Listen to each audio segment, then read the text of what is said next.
என்ன வணக்கம். அடுத்து என்னாச்சுன்னா, என்னுடைய அதாவது நான் பெரிய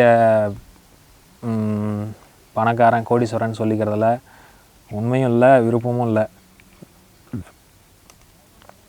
என் காட்டை விற்று நான் கடன் கட்டினதுக்கு மேலே எனக்கு 30 லட்சம் கடன் இருந்தது.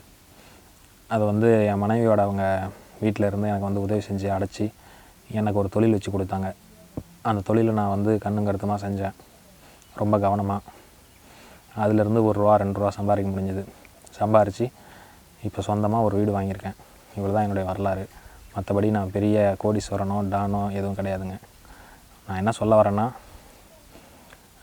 பெற்றவர்கள் இல்லாமல், சரியான வழிகாட்டுதல் இல்லாமல் நம்ம இஷ்டத்துக்கு நம்ம செஞ்சோம்னா, நம்ம சம்பாதிக்கலனாலும் பரவாயில்ல, இப்போ நம்ம இழந்த சொத்தையே நம்மளால் சம்பாதிக்கிற அளவுக்கு நம்ம வயசு பத்தாது.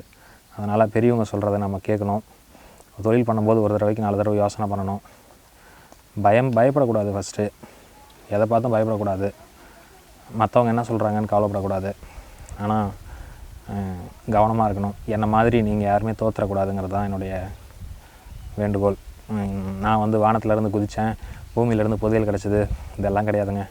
நானும் ரொம்ப கஷ்டப்பட்டு தான் சம்பாரித்தேன். இன்னும் கஷ்டப்பட்டுட்டு தான் இருக்கிறோம், எங்கள் டீமு எல்லாருமே. இப்போ எங்களால் முடிஞ்ச சின்ன சின்ன உதவியை நாங்கள் செஞ்சிட்ருக்கிறோம்.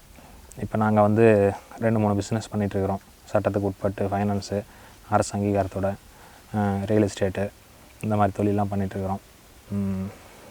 புதுசாக தொழில் தொடங்குறவங்க பார்த்து கவனமாக தொடங்கணுங்கிறது தான் என்னுடைய வேண்டுகோள். மற்றபடி ஒன்றும் இல்லை. நன்றி, வணக்கம்.